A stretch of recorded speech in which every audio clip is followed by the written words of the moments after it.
أعوذ بالله من الشيطان الرجيم. بسم الله الرحمن الرحيم. وقد نزل عليكم في الكتاب أن إذا سمعتم آيات الله يكفر بها ويستهزأ بها فلا تقعدوا معهم حتى يخوضوا في حديث غيره إنكم إذا مثلهم إن الله جامع المنافقين والكافرين في جهنم جميعا الذين يتربصون بكم فإن كان لكم فتح من الله قالوا ألم نكن معكم وإن كان للكافرين نصيب قالوا ألم نستحوذ عليكم ونمنعكم من المؤمنين فالله يحكم بينكم يوم القيامة ولن يجعل الله للكافرين على المؤمنين سبيلا. سورة النساء آیت نمبر 140-141. گزشتہ آیت میں منافقین کا بیان ہوا کہ وہ کافروں کے پاس اس لیے جاتے ہیں، کافروں سے دوستی اس لیے لگاتے ہیں کہ کافر عزت والے ہیں اور یہ ان سے دوستی لگائیں گے تو ان کو بھی عزت نصیب ہوگی. اللہ رب العزت نے دنیا والوں کو سب کو بتا دیا کہ ان العزت للہ جمیعا، بے شک عزت اللہ کے ہاتھ میں ہے، عزت کے خزانے اللہ کے ہاتھ میں ہے. جو اللہ کے قریب ہوگا، شریعت پر چلے گا، اللہ اسی کو عزتوں سے نوازیں گے. آج کی آیتوں میں دوبارہ اسی چیز کا بیان ہے کہ کافر لوگوں کے ساتھ تو بیٹھنے اور مجلس لگانے کی قرآن نے ممانعت فرمائی ہے. یعنی قرآن تو ان کی مجلسوں میں بیٹھنے سے منع کرتا ہے، اور تعجب ہے اے منافقو تم پر کہ تم تو ان سے دوستیاں لگا رہے ہو. کافروں کی مجلسوں میں بیٹھنے سے منع کیا، اس سلسلے میں حکم نازل ہو چکا تھا سورہ انعام کی آیت نمبر 68 میں، جو مکہ مکرمہ میں نازل ہو چکی تھی، اور اس میں یہی حکم تھا کہ کافروں کی مجلس میں نہ بیٹھو جب وہ بیہودہ باتیں کر رہے ہوں، قرآن کے خلاف، اللہ تعالیٰ کی شان میں گستاخی کر رہے ہوں، رسول اکرم صلی اللہ علیہ وسلم کی شان میں گستاخی کر رہے ہوں تو ان کی مجلسوں میں نہ بیٹھو. یہ حکم تو قرآن نے پہلے سے سنا دیا کہ ان کی مجلسوں میں نہ بیٹھو. اور اے بظاہر کلمہ پڑھنے والو یعنی منافقو، تم ان کی مجلسوں میں بیٹھنا کیا، تم تو ان سے دوستیاں لگا رہے ہو، ان سے محبت کر رہے ہو، ان سے تعلقات بڑھا رہے ہو، اور اسی میں اپنی عزت سمجھتے ہو. حالانکہ وہ کافر، وہ مشرک، وہ یہودی اللہ تعالیٰ کی آیتوں کا مذاق اڑاتے ہیں، استہزاء کرتے ہیں. شروع سے یہود اور مشرک کفار ان کا وتیرہ رہا ہے کہ اسلامی احکامات کا، قرآن کریم کی آیتوں کا، خدا تعالی کی صفات کا مذاق اڑائیں تاکہ مسلمانوں کو اذیت پہنچے، تکلیف پہنچے۔ مدینہ منورہ کے یہودی ایسا کرتے تھے، آپ صلی اللہ علیہ وسلم کی شان میں گستاخی کرتے تھے، مسلمان صحابہ رضی اللہ عنہم کا مذاق اڑاتے تھے، جو غریب صحابہ رضی اللہ عنہم ہوتے تھے ان کی غربت کی وجہ سے ان کو حقیر سمجھتے، ان کے ساتھ استہزاء کرتے، ان کا مذاق اڑاتے، اور وہ بدبخت اپنے اشعار میں اور اپنی مجلسوں میں مسلمان خواتین صحابیات ان کا بھی مذاق اڑاتے اور ان پر عجیب و غریب فکرے کستے، نعوذ باللہ ان کی عزت، عصمت اور ان کی پاک دامنی پر تہمت لگاتے، مذاق اڑاتے۔ یہ کام اس زمانے سے اہل باطل کا، دشمنان اسلام کا، یہودیوں کا چلا آ رہا ہے، اب تک چل رہا ہے۔ اب بھی یہودی موقع بموقع کچھ نہ کچھ شوشہ اسلام کے خلاف اور اسلامی شعائر اور احکامات کا مذاق اڑاتے ہوئے کبھی نہ کبھی کچھ نہ کچھ کرتے ہی رہتے۔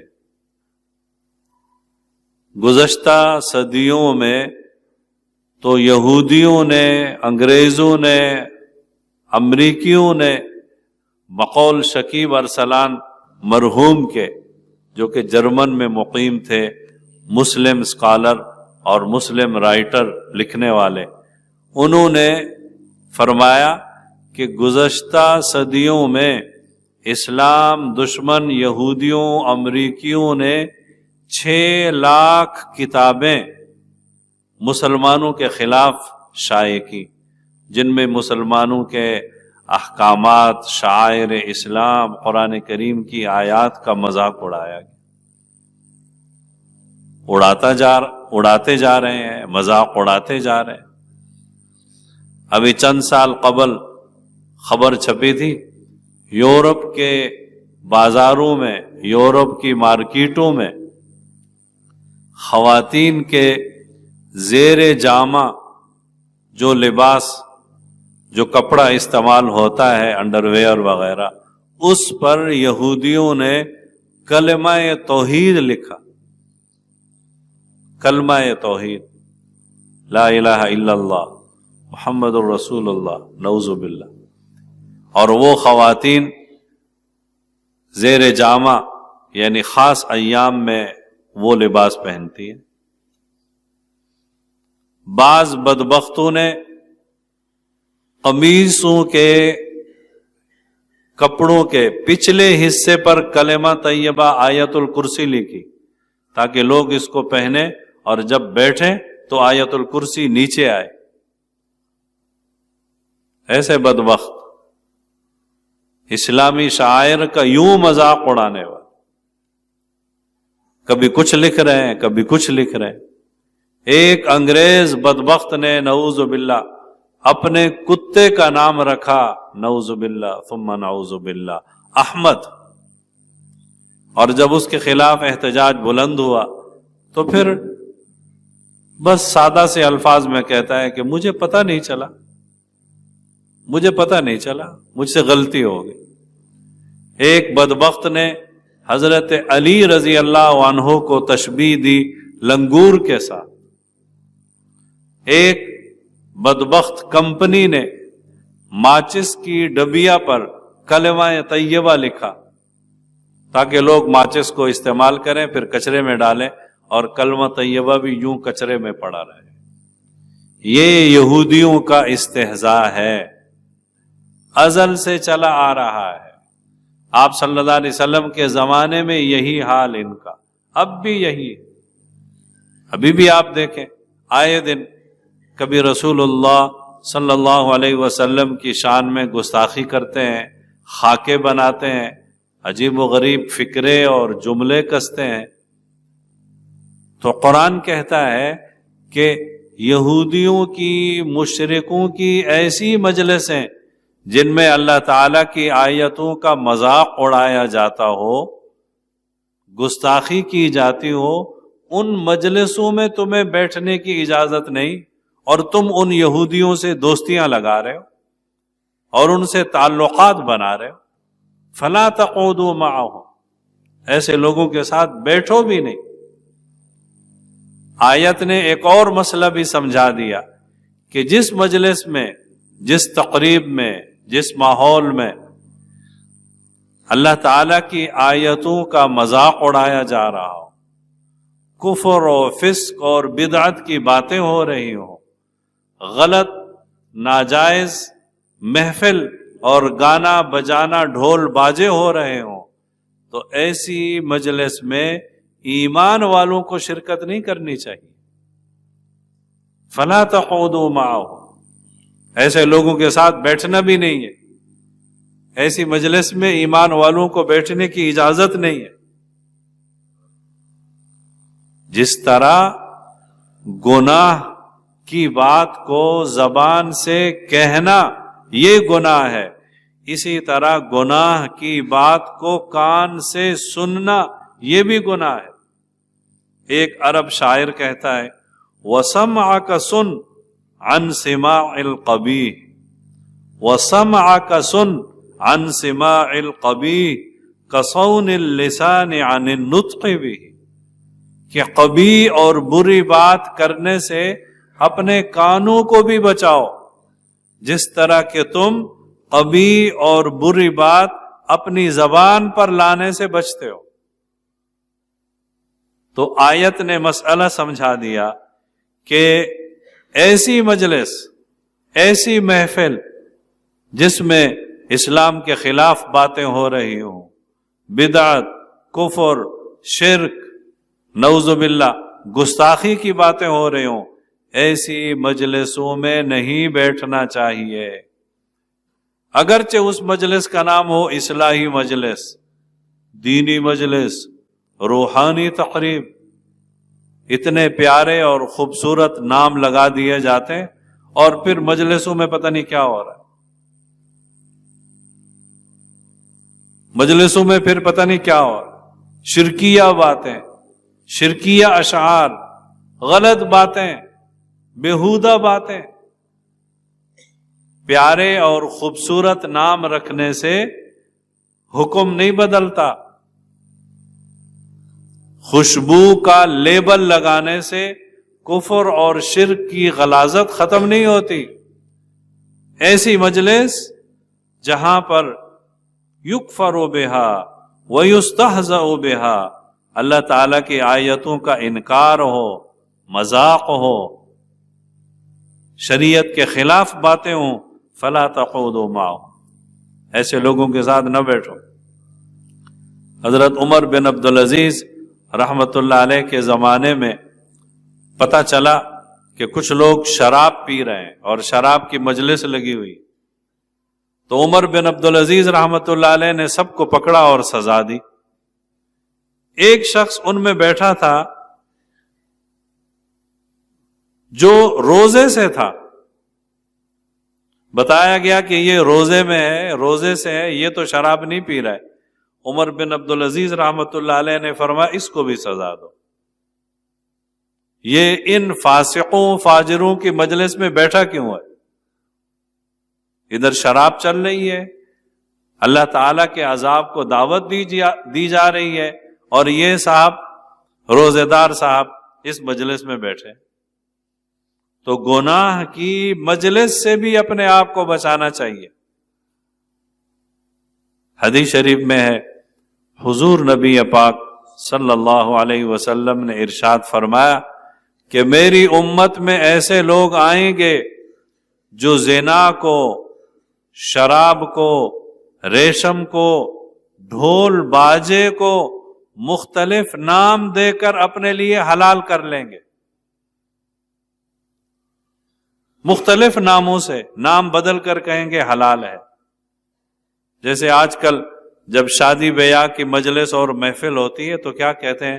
جی خوشی کا موقع ہے، جی بس اس موقع پر تو ڈھول باجا گانا بجانا جائز ہونا چاہیے. نام بدل دیا کہ خوشی کا موقع ہے جی.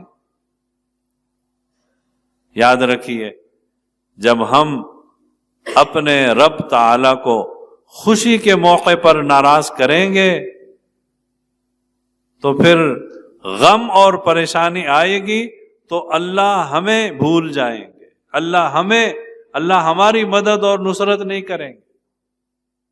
ہم نے خوشی میں اللہ کو بھلا دیا، جب ہمارے اوپر حالات آئیں گے تو پھر اللہ ہمیں بھلا دیں گے.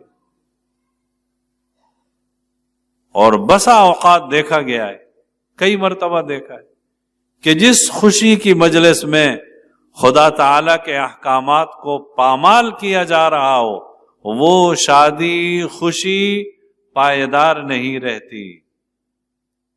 جہاں اللہ کے حقوق کو پامال کیا جا رہا ہو وہ شادی خوشی کا ذریعہ نہیں بنتی.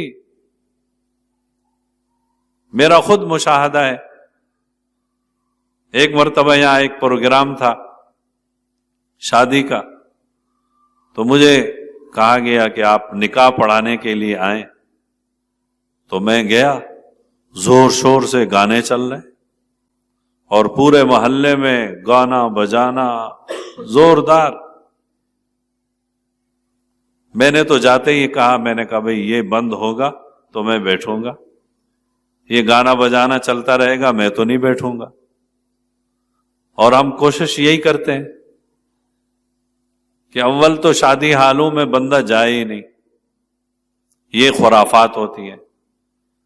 اور اگر کبھی کوئی اصرار کرتے ہیں کہ جی نکاح پڑھانا ہے تو پھر ہماری شرط یہی ہوتی کہ بھئی میں آؤں گا، یہ گانے بجانے نہیں ہوں گے. تو بہت سارے لوگ تو کہتے ہیں ٹھیک ہے جی حضرت جب نکاح ہو رہا ہوگا اس وقت گانے بجانے نہیں ہوں گے. تو میں کہتا ہوں اچھا، نکاح کے وقت تو گانا بجانا ٹھیک نہیں ہے، پھر آگے پیچھے گانا بجانا ٹھیک ہو جائے گا؟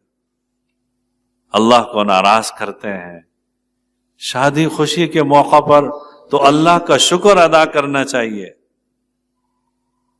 اللہ تعالیٰ کی کتنی نعمتیں ہیں ہم پر، کتنی نعمتیں. اللہ نے یہ خوشی دی، اللہ نے یہ خوشی دی، اس پر تو ہمیں اللہ کا شکر ادا کرنا چاہیے، اور ہم اللہ کو ناراض کرتے. تو میں مجلس میں بیٹھا، ایک بزرگ بیٹھے ہوئے تھے، کہنے لگے کہ جی استاد جی اگر آپ بہت جلدی آ جاتے تو یہ گانا بجانا بہت جلدی سے بند ہو جاتا. میں نے کہا بزرگوں آپ بیٹھے ہیں، آپ کو بھی تو کچھ کہنا چاہیے تھا کہ بھئی یہ گانا بجانا ٹھیک نہیں ہے، اس کو بند کرو. لیکن بہرحال سنتا کون ہے.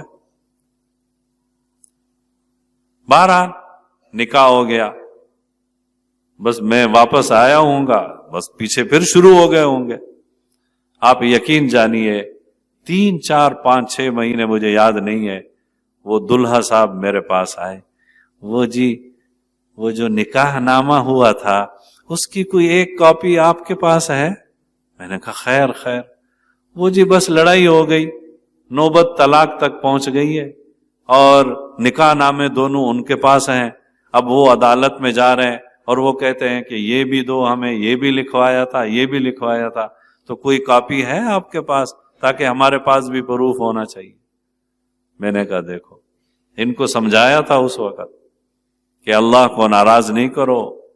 جس شادی خوشی میں اللہ کو ناراض کیا جائے وہ شادی خوشی پائیدار نہیں ہوتی. وہ چند لمحوں کے لیے تو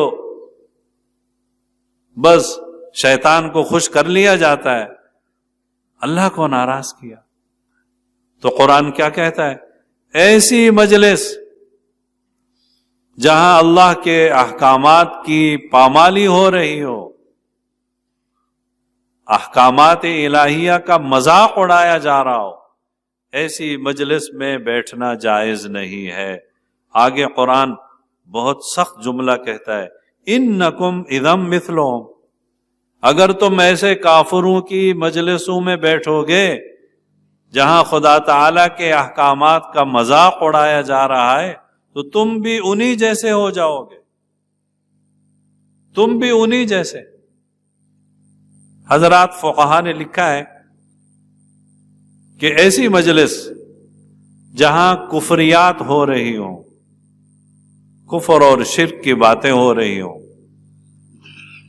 اور احکامات الہیہ کا مذاق اڑایا جا رہا ہو، تو اگر کوئی شخص اس مجلس میں بیٹھتا ہے اور ان کی کفریات پر راضی ہے اور ان کی کفریات کو پسند کر رہا ہے، تو علماء نے لکھا ہے کہ یہ بھی کفر ہے، اس لیے کہ یہ ان کی کفریات پر اور ان کے آیات الہیہ کے مذاق اڑانے پر خوش ہو رہا ہے اور ان کو پسند کر رہا ہے، تو یہ کفر ہے.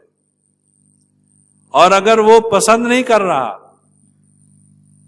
دل میں ناراض ہو رہا ہے، ناپسند کر رہا ہے، کراہت کے ساتھ بیٹھا ہے، لیکن کوئی عذر بھی نہیں ہے، بلا وجہ بیٹھا ہے مزے لینے کے لیے، بس غلط مجلس ہو رہی ہے، کفریات کی مجلس ہو رہی ہے، یہ اگرچہ دل میں ناپسند کر رہا ہے لیکن اس کا کوئی کام نہیں ہے، وہاں بلا وجہ بلا عذر بیٹھا ہے، تو فقہا نے لکھا ہے کہ یہ فسق ہے.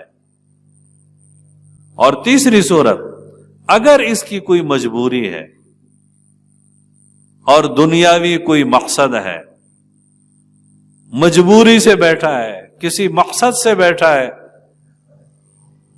تو پھر گنجائش ہے بیٹھنے کی، لیکن جتنا ہو سکے اپنے آپ کو بچائے.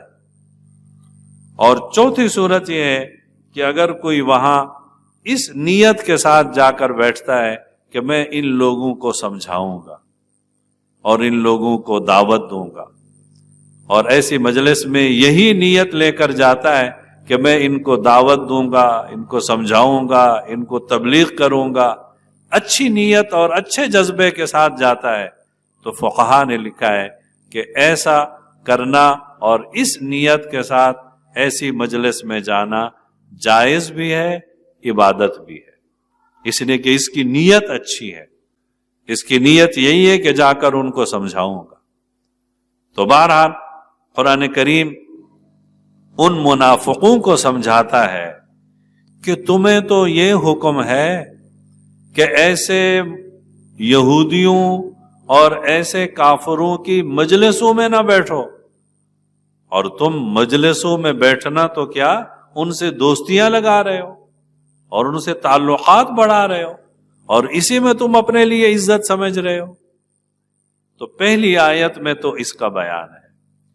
دوسری آیت میں ان منافقوں کی ایک بری خصلت اور ان کا ایک بیہودہ اور مکروہ جو ان کا کارنامہ تھا وہ یہ تھا کہ وہ ہر وقت مسلمانوں کا نقصان ہونے میں اور مسلمانوں کے نقصان کی خبر سننے میں طاق میں لگے رہتے تھے کہ کب آئے گی خبر کہ مسلمانوں کو شکست ہو گئی، مسلمانوں کا نقصان ہو گیا، مسلمانوں کو یہ پریشانی ہو گئی، بس اس طاق میں لگے رہتے تھے.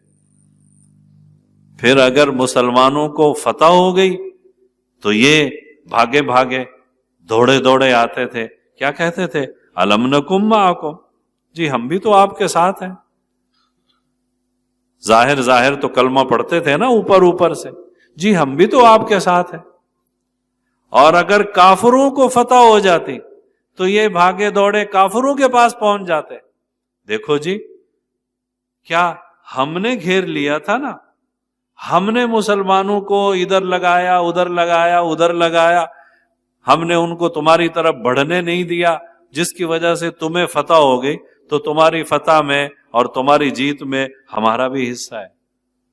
یعنی مسلمان فاتح ہو جاتے تو یہ ادھر پہنچ جاتے، اور اگر کافروں کو فتح ملتی تو ان کے ساتھ ہو جاتے. اللہ رب العزت نے فرمایا کہ فَاللَّهُ يَحْكُمُ بَيْنَكُمْ يَوْمَ الْقِيَامَةِ، آج تو دنیا ہے، دنیا والوں کی عدالت ہے، تم جتنے مکر و فریب کر لو، اللہ قیامت کے دن تم سب کے درمیان فیصلہ کرے گا.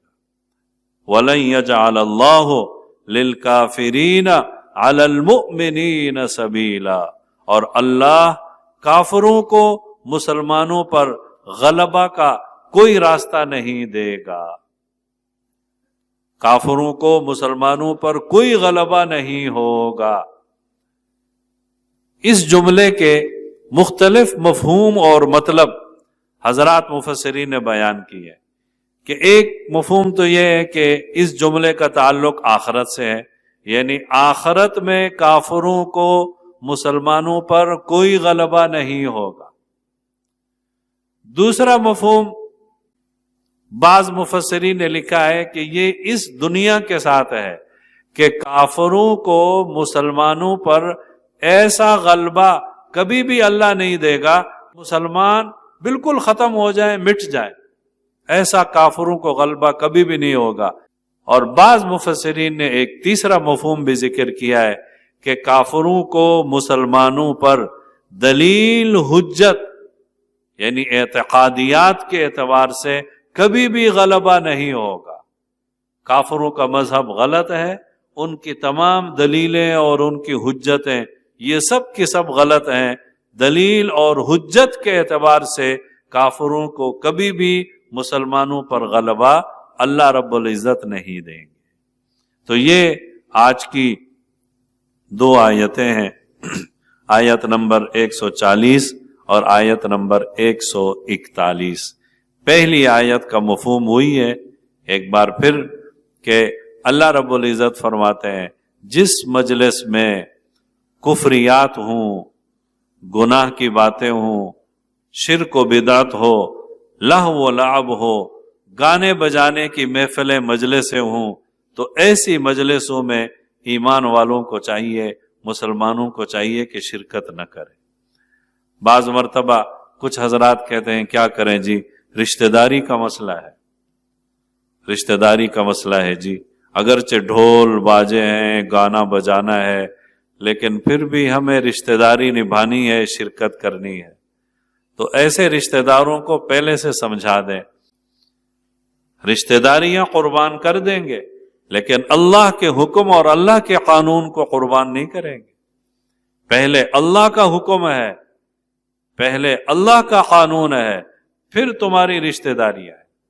اور فقہا نے لکھا ہے کہ اگر کسی کو پہلے سے معلوم ہو کہ فلاں مجلس میں اس طرح کی بےہودگی ہوگی اور گانے بجانے کی اور ناچ گانے کی اور اس طرح کی لہو و لعب کی باتیں ہوں گی، تو ایمان والوں کو چاہیے کہ ایسی مجلس میں شرکت ہی نہ کرے، معذرت کر دے، تاکہ اگلوں کو بھی احساس ہو کہ ہم بہت بڑا گناہ کر رہے ہیں، ہمارے بہت سارے رشتہ دار ہم سے چھوٹ رہے ہیں، ہم سے دور ہو رہے ہیں، اللہ کی نافرمانی کر کے اللہ کے غصے کو ہم دعوت دے رہے۔ تو بہرحال پہلی آیت میں اسی چیز کا حکم ہے کہ ایسی مجلسوں سے اپنے آپ کو بچائیں، اور دوسری آیت میں وہی منافقین کا جو طریقہ ہے کہ مسلمانوں کو نقصان پہنچانے کی طاق میں لگے رہتے ہیں۔ اللہ تعالی ہم سب کو عمل کرنے کی توفیق۔ وَقَدْ نَزَّلَ عَلَيْكُمْ فِي الْكِتَابِ، اور اللہ نے تو یہ حکم تم پر پہلے ہی اتارا ہے، نازل کیا ہے، ان اذا سمعتم آیات اللہ، کہ جب تم سنو کہ اللہ کی آیتیں یکفر بہا، ان کا انکار ہو رہا ہے، ویستہزأ بہا، اور ان کا مذاق اڑایا جا رہا ہے، فلا تقعدوا معهم، تو ایسے لوگوں کے ساتھ ہرگز نہ بیٹھو، حتی یخوضوا فی حدیث غیرہ، یہاں تک کہ وہ کسی دوسرے مضمون میں، کسی دوسری بات میں مشغول ہو جائیں۔ انکم اذا مثلہم، ایسا نہیں کرو گے تو پھر تم بھی انہی جیسے ہو گئے۔ ان اللہ جامع المنافقین والکافرین، بے شک اللہ اکٹھا کرے گا منافقوں کو اور کافروں کو، فی جہنم جمیعا، دوزخ میں سب کو ایک ہی جگہ۔ الذین یتربصون بکم، وہ منافق جو تمہاری طاق میں لگے رہتے ہیں، فَإِن كَانَ لَكُمْ فَتْحٌ مِّنَ اللَّهِ، اگر تمہیں فتح ملے اللہ کی طرف سے، قالوا الم نکم معکم، تو وہ کیا کہتے ہیں، کیا ہم تمہارے ساتھ نہیں تھے؟ وَإِن كَانَ لِلْكَافِرِينَ نَصِيبٌ، اور اگر کافروں کو کوئی حصہ ملے یعنی فتح ملے، قالوا الم نستحوذ علیکم، تو کافروں سے کہتے ہیں کیا ہم نہیں غالب ہوئے تم پر، وَنَمْنَعَكُمْ مِنَ الْمُؤْمِنِينَ، اور ہم نے تمہیں بچایا مسلمانوں سے، فَاللَّهُ يَحْكُمُ بَيْنَكُمْ يَوْمَ الْقِيَامَةِ، بس اللہ فیصلہ کرے گا تمہارے درمیان قیامت کے دن، وَلَن يَجْعَلَ اللَّهُ لِلْكَافِرِينَ عَلَى الْمُؤْمِنِينَ سَبِيلًا، اور اللہ کافروں کو مسلمانوں پر غلبہ کا راستہ کبھی نہیں دے گا۔